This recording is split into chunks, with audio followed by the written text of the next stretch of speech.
Welcome to this very special edition of the KJ Masterclass Live, the show which ensures that you profit from your time spent here with experts, either through their industry insights, information, or simply learning from them.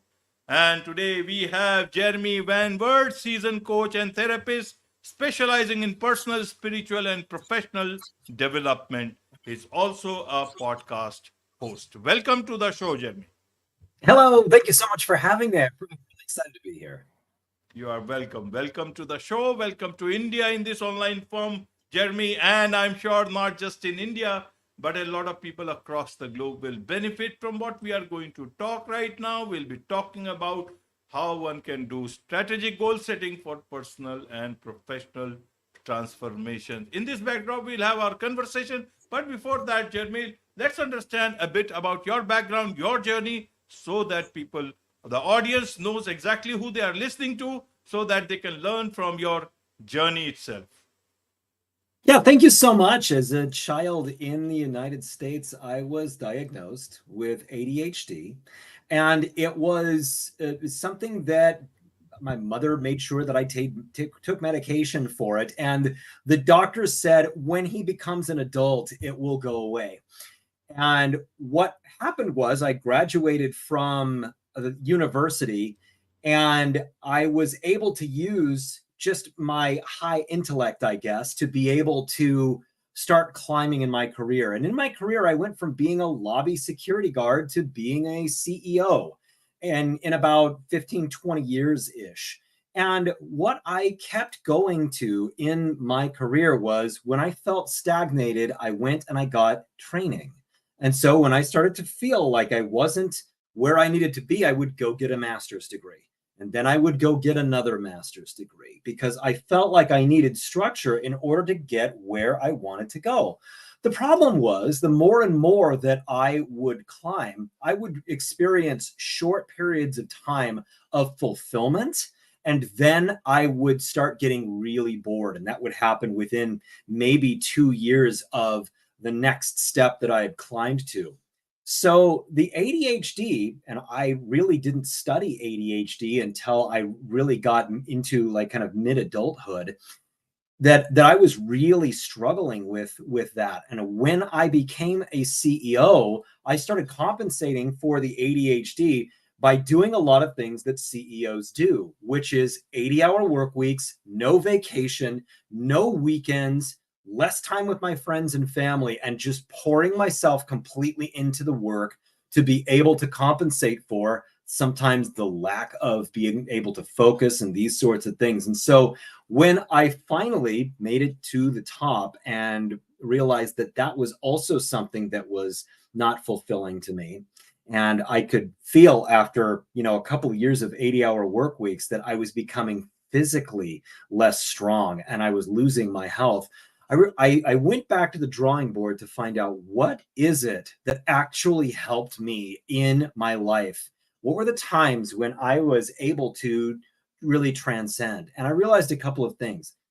Times when I was structured, I was able to really get to the next level. And I made a discovery about psychedelic medicine. And when I made this discovery in my own life, roughly about 8 or 9 years ago, I realized a completely different part of my mind. And it was this mindfulness, it was this mysticism, it was this ability to quiet everything and just simply be. And so when I was able to take this part of my journey, this spirituality, this being at peace, this total ability to love myself and apply that into my life along with structure, I was able to do incredible things with harnessing the energy in my mind. And so what I help people do as a licensed therapist and a coach is I help people structure their lives. And that is their personal life, their professional life, their spiritual life, and their physical wellness, so that they, as a person who deals with distraction, with ADHD, with these kinds of things, are able to have a consolidated, strategic approach to their lives and so that they can accomplish the things that they want to without feeling that up and down and up and down that I did through my career until I kind of finally figured out this formula to help people that deal with a lot of distraction be able to be successful. Absolutely, Jeremy. Absolutely. So you help people structure their lives.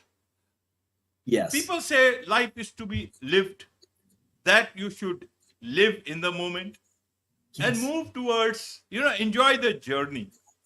Many a times in our day-to-day lives, when we don't see things going the way they should, as per us, we get anxious, we get anxiety, we get stress, we get overwhelmed. So, how should we look at this structuring of life in a positive manner and not start looking at controlling the wheels of life? How should we do that? Is it because sometimes it can lead to a lot of stress? What is goal setting, if you, in the real sense, if we can understand from your perspective? Yes. Yeah, it's such a great question. And particularly when you have a distractive mind.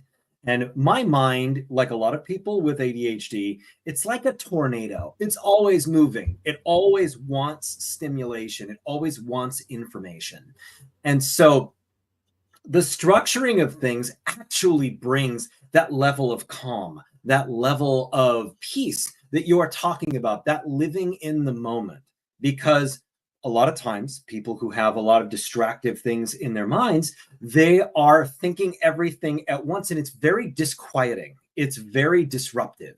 It feels very out of control. And so when you can control it, like when you can put everything in a cocoon, when you can map out your life on a whiteboard or whatever tool it is that kind of works for you, all of a sudden the person with ADHD feels like, oh, I've got it.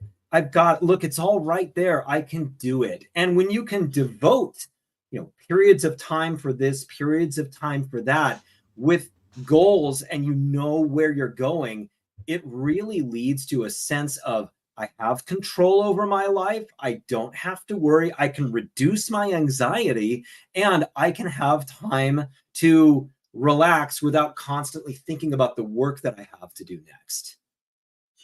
Absolutely. Absolutely. But then we also got to be prepared for something, like you had to be prepared about a forest fire that destroyed your town. Any fire can lit at any point in our lives. How do we prepare for that if we keep on looking at that storyboard where we have put our life in, in totality? What is the best way then to look at life? If we over prepare, we forget the moments. Help us understand so that people are able to, follow life and live life in the right way. Yeah, I did have a forest fire come and destroy my whole town, and I just barely, my house was just barely saved by this. And it was a really, really scary time. This forest fire came within a couple of hours and was just completely surrounding our home. Very scary time. And you're absolutely right. Life has this ability, and we have so many places in the world today that are experiencing either war or natural disaster or lots of these sorts of things. And recalibrating is something that we constantly have to do. Am I going the right direction in my life?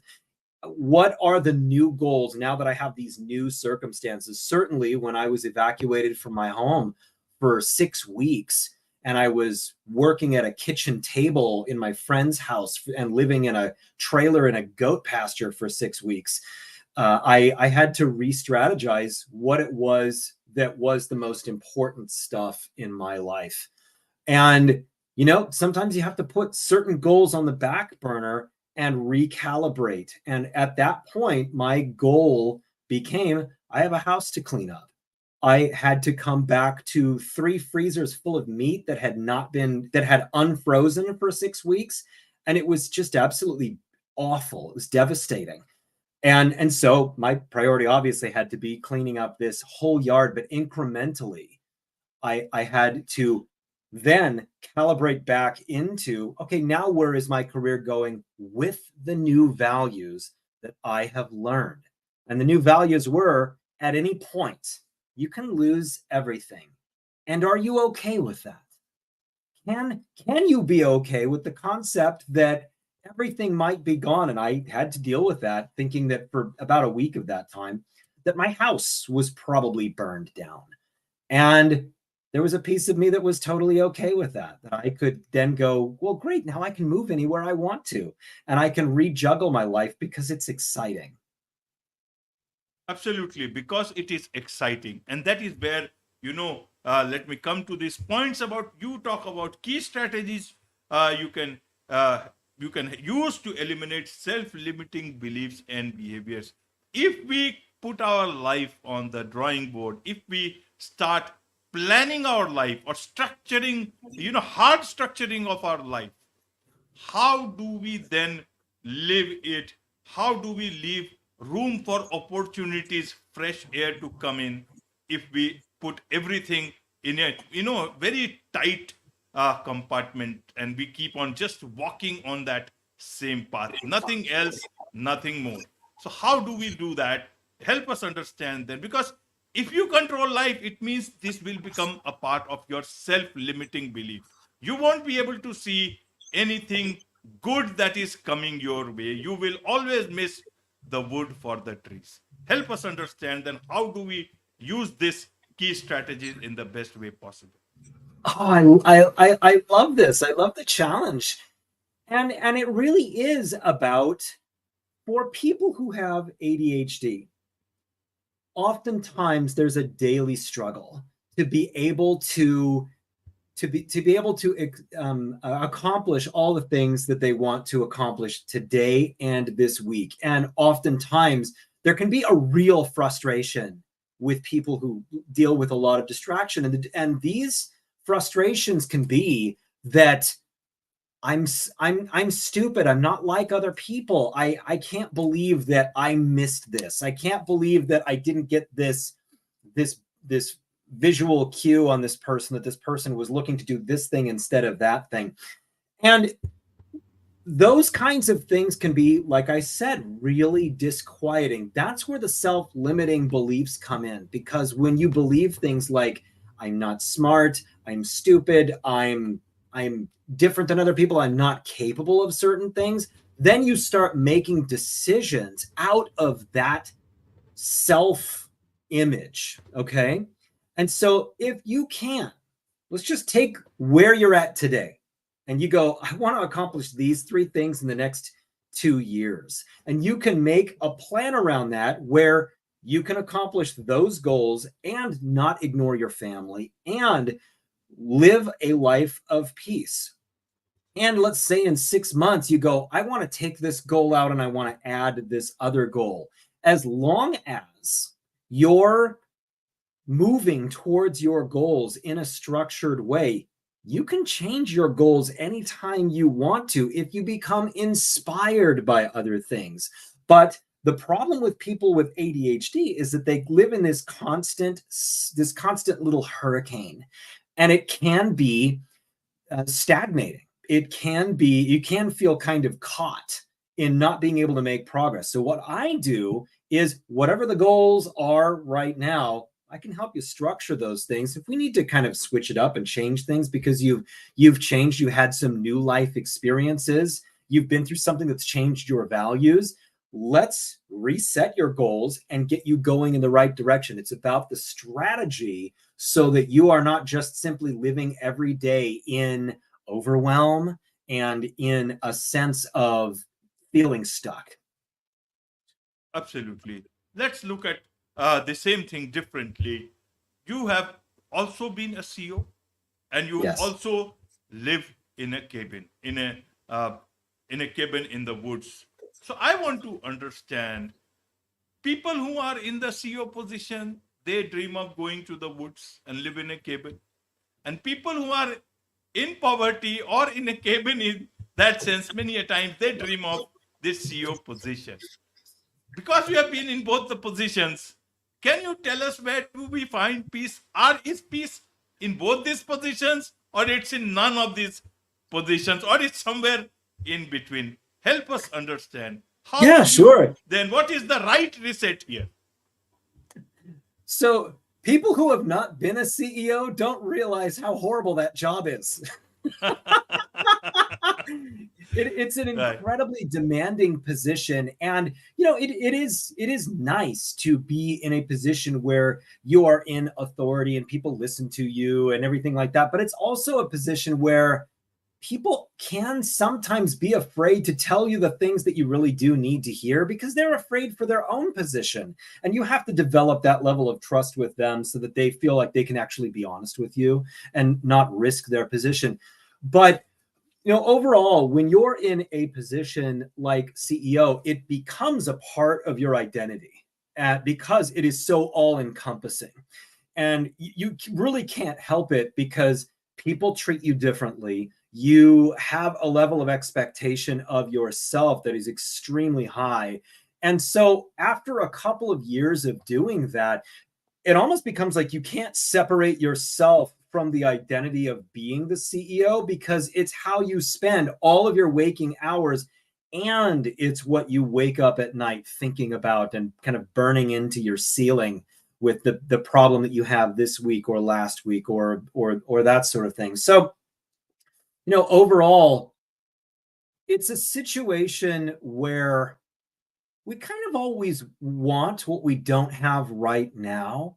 And then when we have it, we realize what it actually is about. And every single human being is dealing with their own complications and their own set of dilemmas, whether they are a CEO or whether they are doing other sorts of things. And being in a place in your life where you are at peace, at one with where I am now, as opposed to desiring all of these things that I don't have, all these places that I haven't been, the level of peace that you can obtain in being that way, in being in the moment, is something that is really truly the goal of life. Whether you are a CEO, whether you are a director, whether you are somebody who's in the trades, whether you are somebody who's dealing with a disability, the ability to just simply appreciate who you are, where you are, the air you breathe, the fact that you get an opportunity to live on this earth at an incredible time like this. It's about finding the peace in where you are right now and having an understanding of where it is that you're going. Right. And how do we find that peace? You talk about most important steps people can take to find joy and fulfillment in their lives. How do we do that when none of these things can actually make us happy? Neither the woods nor the sea, nor the corner room. So what is it that we come back again to? What is it that will make you joy, that will give you fulfillment, and also the right kind of goal setting that you can do, which will take you towards that life, not away from joy and fulfillment? Yeah, your values are where it starts. The values that you have in life, the way that you wish to spend the days in your life. Are you living a life that is consistent with your values? Do you know what your values are? Do you have a written life mission statement for you? And then you begin to build the kind of existential love for your own existence. And when you're talking about how do you find that, start with what it is that are your values. Are the things that you're doing with your life consistent with your values? Do you have a spiritual walk? Something that brings you peace, something where you can really super commune with your God, with the pure source, with the universe, where you really truly feel like you're here on this planet for a reason. When you have those things, when you're living a life that is consistent with your values and you can feel peace in that, the rest of everything, your goals are built out of that. And you start living a life that is consistent with the way that you want to live on this planet.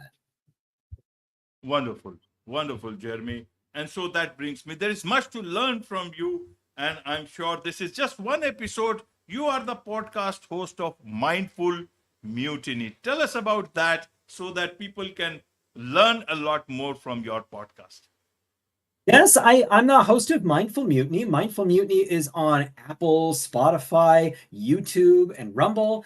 And it is a podcast about I interview people who are bucking the status quo to live the highest version of themselves. I do long form interviews with people who are specialists in psychedelics, people who are musicians, people who are business leaders, people who are faith healers, everybody who has a story to tell about resilience and overcoming something in their own life to make this world a better place. It's a podcast about inspiration. It's a podcast about transformation and truly not just simply living in the mainstream, but being something that is completely different. I really love my guests because they come in with a wonderful story. They come in really ready to talk about the times in their lives when they were at their lowest and they really felt like giving up, and what was the special thing that helped them move to the next place in their lives. I talk to people who are directors of movies. I talk to people who have invented things, and it's just a really wonderful podcast. I have 220 published episodes at this point, and I'm growing. So come over and see what I'm doing. Absolutely. You are growing and people will grow. And talking of music, you were also being a award-winning drummer. And so how has music influenced your approach to life and coaching? I just want to understand that for the audience. Yeah, younger in my life, I got into a really specific kind of drumming, rudimental drumming, like marching drumming, and I ended up being in a world famous group that was kind of the best in the industry at the time, and it was competitive. And music always moved me, and I was able, for the first time in my life, to feel flow, to feel mastery over something. And with this other group of drummers that I was with, we were able to perform at an incredibly high level, at a really excellent level. And after I left that group, music has become so much more of a meditative and beautiful thing in my life, where sound has a resonance quality in you that can really help you transcend. And I'm a huge fan of music, and I still play my drum set. And I use music with people in the work that I do to help them access certain resonant levels of their mind, because there are certain megahertz of sound that can help with concentration, that can help with meditation, that can help with keeping you on task.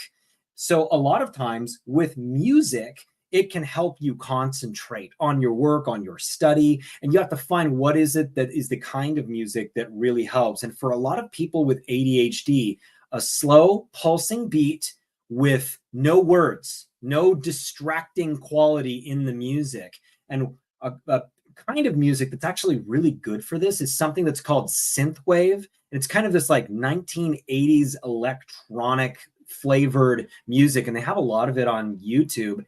And they have 2-hour YouTube videos of this kind of music that can just kind of pulse in the background while you're working, removing distraction. You can get a lot done if you can just fill your mind with pulsating sound that can help you focus.